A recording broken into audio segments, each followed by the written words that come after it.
BBC News. As the nude bathing season gets underway in Germany, Stephen Evans will be telling the story of how cultural confusion over nakedness caused embarrassment in a Berlin gym. That's in from our own correspondent at 11:30. But first, here on Radio 4, how to row back from the midterm blues. What does Leveson tell us about politicians and press barons? And Rory Bremner on finding comic potential in the current cabinet. Steve Richards of The Independent's here with The Week in Westminster. Midterm is always a dangerous time for governments as a sunny dawn is replaced by seemingly eternal darkness. Quite often, though, the mood is deceptive and governments bounce back in time to win the next general election. But not always. This time, midterm is complicated by the dynamics of coalition, economic gloom and that Leveson inquiry, a wild card over which a nervy number 10 has no control. We'll be exploring all these issues and also hearing from Rory Bremner on the challenge of mimicking a new generation of politicians. But first, the attempt at a so-called relaunch of the coalition. Two veterans of midterm dramas are Norman Fowler and Tom McNally, both now in the Lords. Norman Fowler was a cabinet minister in the 80s as the Thatcher government suffered unprecedented unpopularity before winning landslides. He was also in John Major's government in the 1990s, where those midterm blues never went away. Tom McNally was working with Jim Callaghan as the 1970s Labour government suffered midterm doldrums too, amidst a dramatic economic crisis. Lord Fowler first on the troubled Major government. Well, it wasn't really a midterm. I mean, if it was midterm, it was a midterm which came very early. It came after about 4 months when I was party chairman. First of all, we had Maastricht, and then we had coming out of the ERM, and then that was followed by a completely self-defeating debate inside the Conservative Party, which ended in 1997. And we really didn't show any signs of recovery from then onwards. And did you, and in your conversations with John Major, did he at any point comfort himself with the thought that this might be the usual midterm blip and things would look up? Or did you fear from the very beginning of it all that there was going to be no sunny upland? I think that was the fear from the very beginning, if I'm to be frank. I mean, I think the point that needs to be remembered about midterm is that, OK, you can have your problems at midterm, but what it then is going to depend on in the final analysis is what happens in a general election when there are entirely different factors. In other words, you're picking a prime minister, you're picking a new government. And I think that was fine as far as when we came to Margaret Thatcher, but it didn't actually work for John Major, not because of him, but because the party was all over the place. And we went into the 97 election still arguing with each other. And it's a terrible reminder, which perhaps we need at this moment, not to get into that position ever again.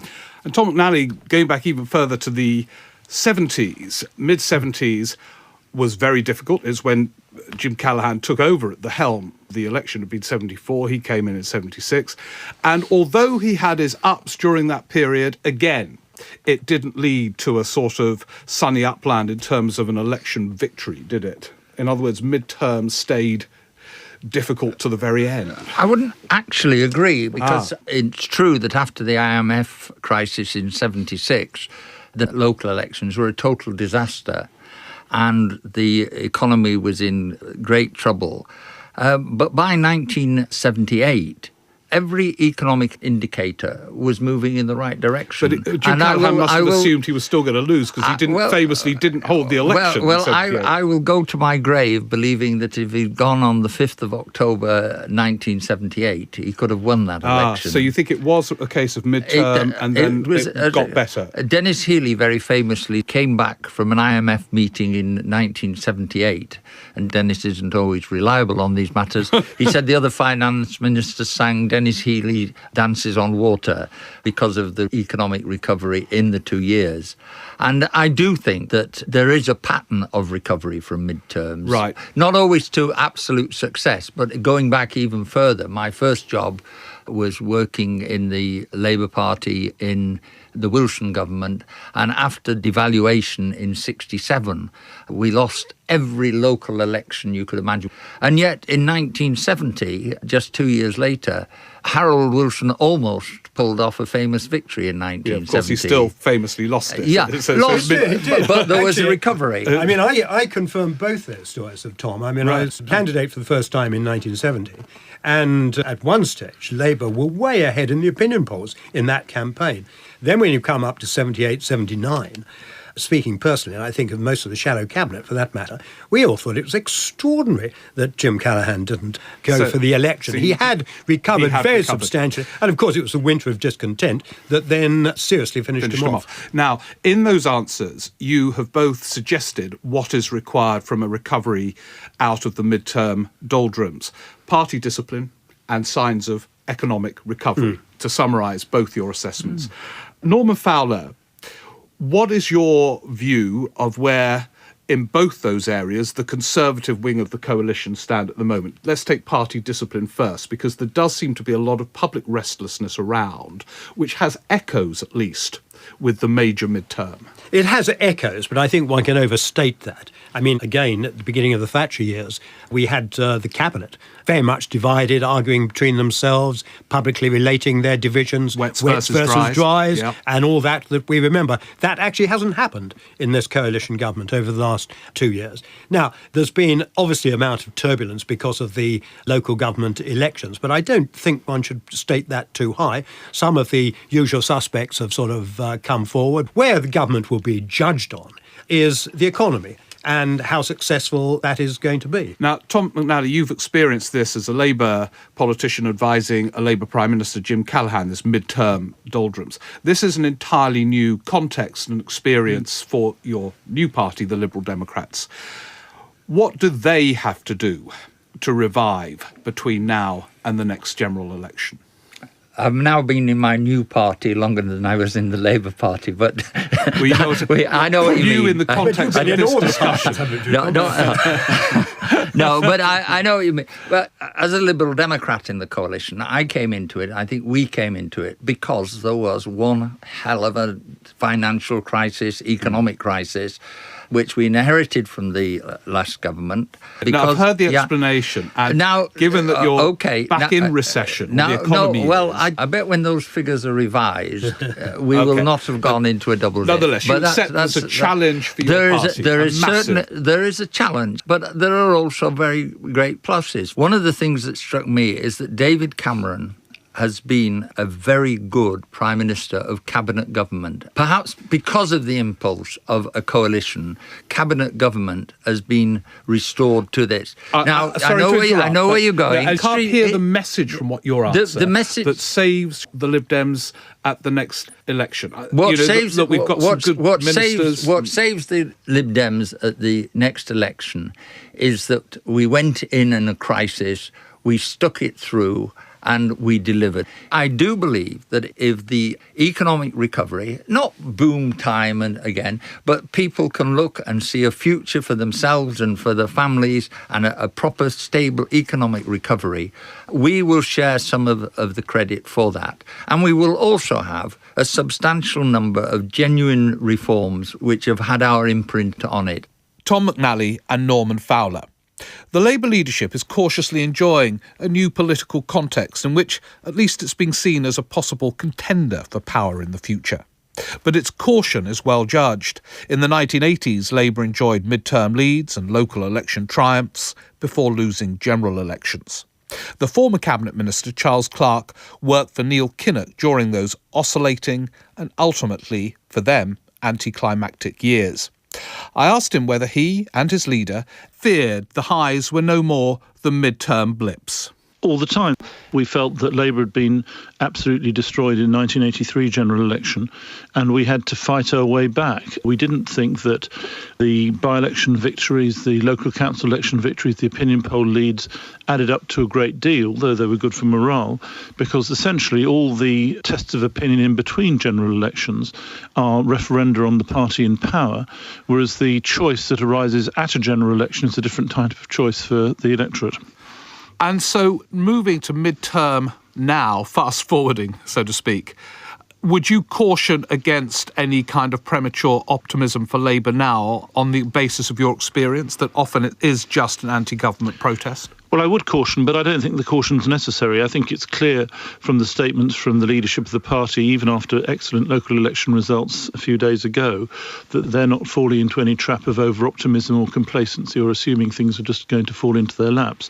Also, the low turnout, the difference between a 32% turnout and a 60-70% turnout is enormous. And so drawing conclusions for a general election, the kind of graphics that Jeremy Vine and others enjoy on election night, I think is simply absurd. Given that assessment, you, as you feared you might, went on to experience 2 electoral defeats after midterm highs with Neil Kinnock in the 80s. What does Labour need to do to avoid that course now, this midterm high followed by defeat? Well, I think there are 3 areas in which any opposition actually, but this one certainly, has to act. Firstly on policy, second on organisation, third on communication.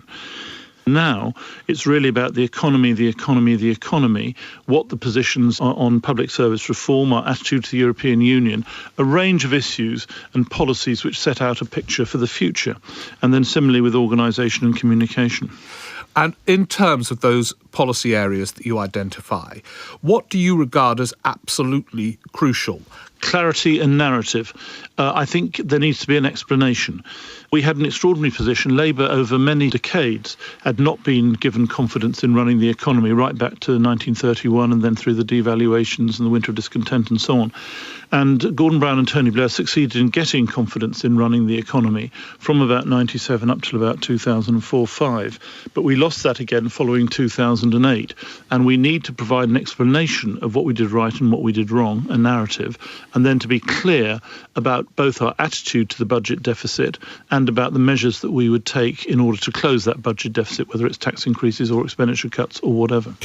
How worried are you that I remember very well in both the 1987 election and the 1992 election when you were with Neil Kinnock, the Conservatives very effectively revived memories of the winter of discontent long ago in 1979 as a reminder of perceived or alleged Labour incompetence.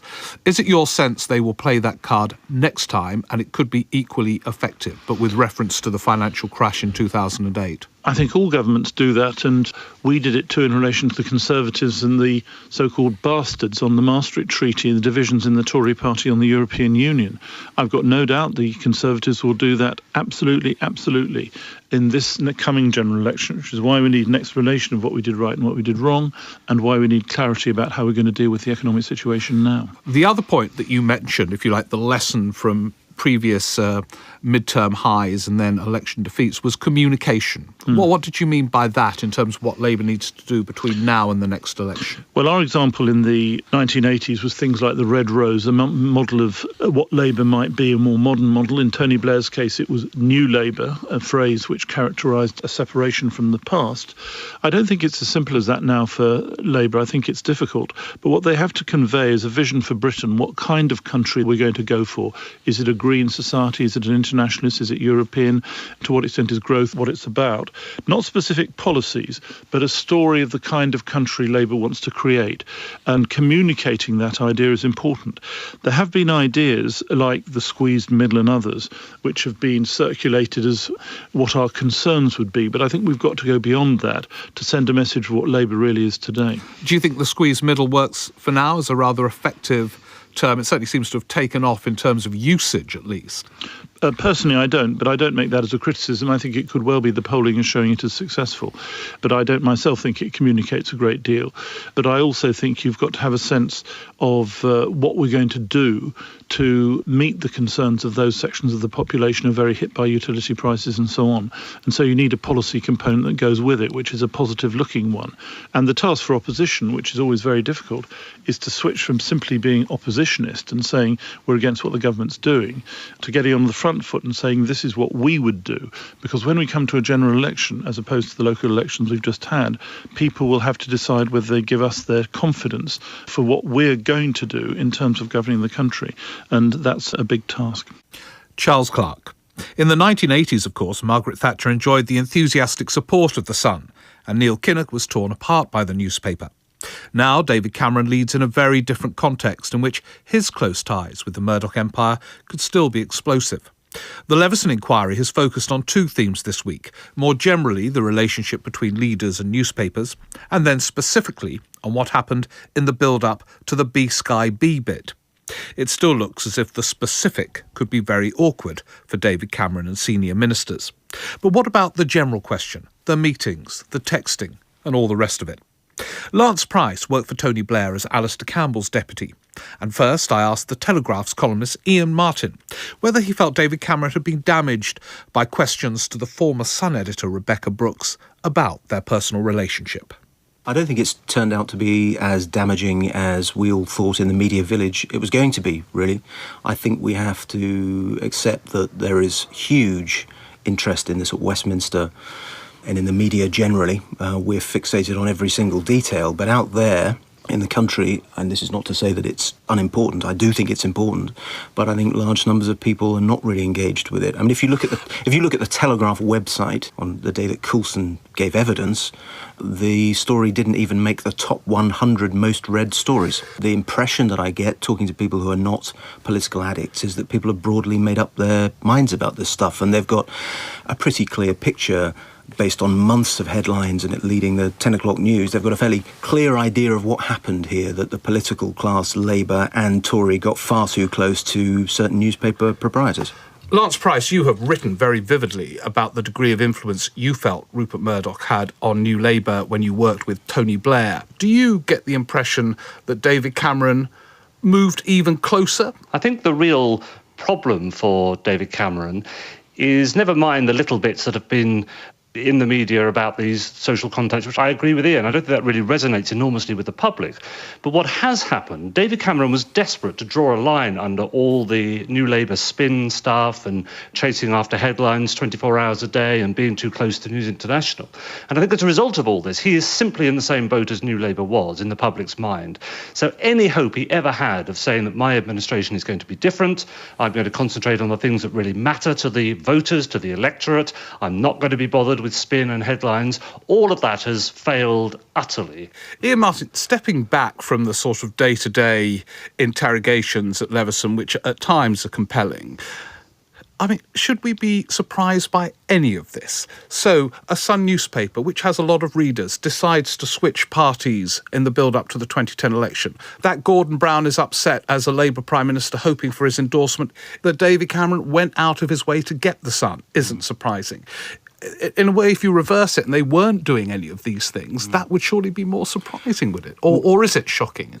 I'm not shocked. I don't think most journalists are shocked. But it's interesting because David Cameron began as leader by not wanting to go down that road. Yes, that's a good point. It was Steve Hilton who said to him, you should be a different kind of leader and you shouldn't play the News International game.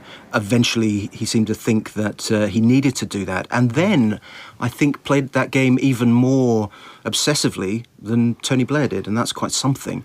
And also, was he wrong to have changed from the original approach, which was to be less bothered by all of that? Yes, I think it was a mistake, and I think it does him huge damage in the long term because it ties him in, ropes him in to the public's view of powerful people in general and the political media financial class. And I think that, in a sense, is what I take away from it most, really, that Leveson will end up being seen, I think, as part of a much bigger story about people's sense of anxiety that there is a game being played by a political media banking elite and that they, the taxpayers, are not really invited.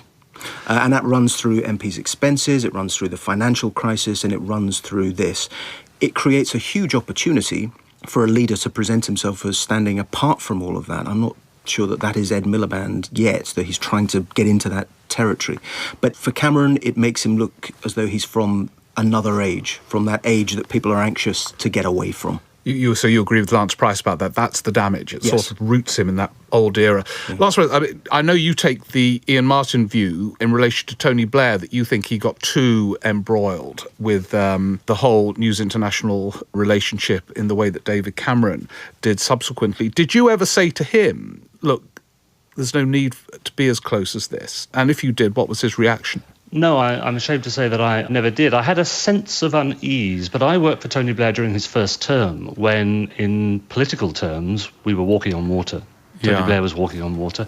In terms of our relationship with the media, we were as well. And I had reservations about whether we had to chase after every single headline in every paper every day, which is what we were trying to do. And it struck me as a bit of a waste of effort, quite honestly. We were taking these headlines too seriously. By the time I left, which was the 2001 election, Spin was already doing enormous damage to Tony Blair and the government, and he knew that. But the damage had really sort of caught the public consciousness, and it took him the rest of his time as Prime Minister to try to shrug it off and failed to do so. Do you think, Ian Martin, it is possible that genuine friendships are formed between political leaders and people like powerful newspaper editors? I think it's highly unusual, and essentially what's happening is that power is being traded, and it's a transactional relationship. So it's not real friendship. It's not real friendship. To be honest, I don't think it's possible to make new friends once you're Prime Minister of the United Kingdom or have been Prime Minister of the United Kingdom, and possibly not if you've been the editor of a national newspaper. I think Lance is absolutely right, and the key test is look at the memoirs afterwards. Do they ever contact these people ever again? They pretend that they're wonderful friends, and then the day that they leave office or stop becoming editor, the phone never rings. Ian Martin and Lance Price. Politics is even more dramatic than usual at the moment. A coalition, the Leveson inquiry, and much else besides. And yet most of the cabinet isn't well known, arguably less well known than the early New Labour era, where the likes of Blair, Brown, Mandelson, Cook and company been around for a very long time. So, how to bring to comic life a new political era with great comic potential, but perhaps without the characters to go with it? Who better to ask than Rory Bremner, whose new Radio 4 show, Tonight, is repeated tomorrow at 7:15. They are emerging now more, and particularly obviously so Boris has always been a character. I think characters divide into various sorts. It's some who are born funny, some achieve funniness, and some have humour sort of thrust upon them. And I suppose in the first category you've got something like a Boris. And I'd say there are people naturally comic and is a national figure, immediately recognisable. And he's now managing London. Looks like he can't manage his hair. And after the elections last week, you've got a situation where he is now under no overall control. He is his own man, and normal rules do not apply to Boris. Maybe it's a sign that we've had enough of the blandness of politics. I think there will be people who just voted for the sense of humour. You have to see if he'll be quite as funny if he becomes Prime Minister. It's interesting that you pick somebody who's not in the cabinet. I mean, he's been re-elected Mayor of London. When you look at the cabinet, even though I say they're in the midst of this great drama, all kinds of things going on, and a coalition. No, I don't think David Cameron knows who half the people in the cabinet are. I think this is the thing. But I think there's always a case when a new government comes in of recognition. And I think it was Kitty Muggeridge who said about David Frost that he rose without trace. And this is a cabinet uniquely which seemed to have risen without trace. I mean, there was Andrew Lansley and Phil Hammond and Andrew Mitchell. I used to say that, sort of William Hague voice, used to say that this was a stealth cabinet. People you've never heard of doing things you wouldn't believe. Because if you showed pictures of these three, Mitchell and Lansley and Hammond, Phil Hammond to the electorate, people wouldn't know who they were. I think you could show a picture of Phil Hammond to Mrs. Hammond, and she would just say that he was vaguely familiar, because he looks like you might have just vaguely seen him in the carpet department of John Lewis or something. And I think there is a certain amount to be said for the familiarity. When Labour were in power, or when they came to power, they were already, Brown and Blair and Blunkett and Mandelson and Prescott. They were familiar. So there's always that. And, were they already, so because you captured all them brilliantly, and were they already figures who were immediately recognisable? I can't remember in 97. Obviously Mandelson, I suppose. Yeah, that lot were. I think they were sort of very media savvy, and they'd been around a lot. I think they were familiar. So they sort of came formed as opposed to rising and say without trace. But as far as the sort of born funny, achieve humour or have humour thrust upon them, I mentioned Boris. Eric Pickles, I think, has a great comic potential. But over time, with various slip-ups and the way things go, people, they do deliver more and more hostages to fortune. And Cameron and Clegg are getting into that category now. I mean, when you've moved from the Rose Garden to now a relaunch in a tractor factory in Basildon, and the symbolism of that. Things like, the Rebecca Brooks horse and the pasties and granny taxes, they start to accumulate. Comedy, yeah, and things that are symbolic, things you can imagine Steve Bell would caricature very readily. So there are things by which you recognise them. And there are some which, as I say, you still don't quite know exactly what they're doing. But over time, they do start to inherit characteristics. But it's interesting, if you take someone like Eric Pickles, who is a big character, would an audience know who you were impersonating? Is he well known? There is that disconnect. There is that that disconnect. Yeah. I think people have switched off to some extent. And ironically, also the policies are much more complicated. And they sometimes, I think, rely on the personality of politicians to inform their politics. If they don't know who these people are, they really don't know what is going on and they don't follow what is being done. And I think we are in that situation now. And the appeal of somebody like a Boris or even a George Galloway, I'm George Galloway, and don't I know it? You know where you stand with George Galloway. It's people who are instantly recognisable. I mean, George Osborne, if you hear him on the radio, I mean, I don't think people would recognise George Osborne. He's starting to... You look at him and he's got that sort of half smile and glazed look like somebody who's trying to work out a joke that he was told 20 minutes ago. So you're looking for characters. And that's as a comedian's point of view, from a satirical point of view, or from a cartoonist or a caricature point of view. Do you think, in retrospect, that glorious period of, well, certainly for an impressionist like you, of the Blair, Prescott Brown and all the tensions, do you think on one level you might have got, by the end, certainly with Blair, too vicious, that in a way you fueled the disillusionment that has now turned people off these politicians so they don't even know who they are? No, I think Blair was more than capable of doing that on his own. I think if satire or topical comedy is to be genuine, it does have to have some grain of truth in it. I mean, that's why Spitting Image was so successful, I think, because people, in fact, in some ways it did the cabinet a favour because it did make some of them recognisable, and they did actually lend characters, not ones that they would necessarily appreciate, but they did lend some character to Margaret Thatcher's cabinet. But I think that really you are forming your opinions as the government develops. Yeah, it's very interesting. I remember interviewing Ian Hislop, the editor of Private Eye, very early on after the Blair victory in 97, and he was worried that Blair was so popular that it was going to be impossible to satirise. And of course, in the end, they did it brilliantly with the Vicar. It just takes a bit of time for the comic potential to emerge, and it sounds as if you sense that time is coming with this new coalition. We're getting into that now. We're 2 years into the coalition. But when Blair came to power, I do remember I was thinking, what am I going to do now? And then after a while, I realised that's exactly what Tony Blair was thinking. Because, he was all things to all men, and there was something and nothing about them. And then gradually, I think what we found with Blair was it was the sofa government, and it was the key to them was Alistair Campbell and Mandelson, that inner circle. I think that also applies, actually, incidentally, to the coalition now. I mean, it's Cameron and Clegg, and was Steve Hilton, and, very few others at the centre of government. It takes a while to characterise a government, but I think we're getting there now with Cameron and Clegg, and I think from going roses, the rose garden, that sort of symbolises romance and stuff, but with tractors, I suppose it's just that they're just going to plough on regardless. And Miliband, I mean, that still to me sounds like something on the internet, something to do with the internet, which is true because there are large parts of the country where they can't get Miliband. He is becoming recognised, that voice, his Prime Minister's questions, it's pathetic, another pathetic answer, another Mr. Speaker, it's just pathetic. But it's time. It takes time, and they just form an image in the public imagination. But the test is always, if you turn on the radio, if you can go, oh, I know, that's William Hakesby. If you hear that, and you know exactly who it because instantaneous. You know who it is. That. Yeah. And I bet if you turned on the radio, if I played you Andrew Lansley, Phil Hammond, Andrew Mitchell, Danny Alexander, George Osborne, Michael Gove you'd probably recognise, but a lot of them still wouldn't pass that test. Rory Bremner on the prominent and anonymous members of the Cabinet. Andrew Pearce of the Daily Mail will be here next week to guide you through the latest episode of the never-ending political drama. The Week in Westminster was presented by Steve Richards of The Independent. The editor was Mary Jessel. Coming next, Kate Adie introduces dispatches from reporters around the world and from our own correspondent. In half an hour, Moneybox looks at the financial stories of the week. Here's Paul Lewis. Thanks.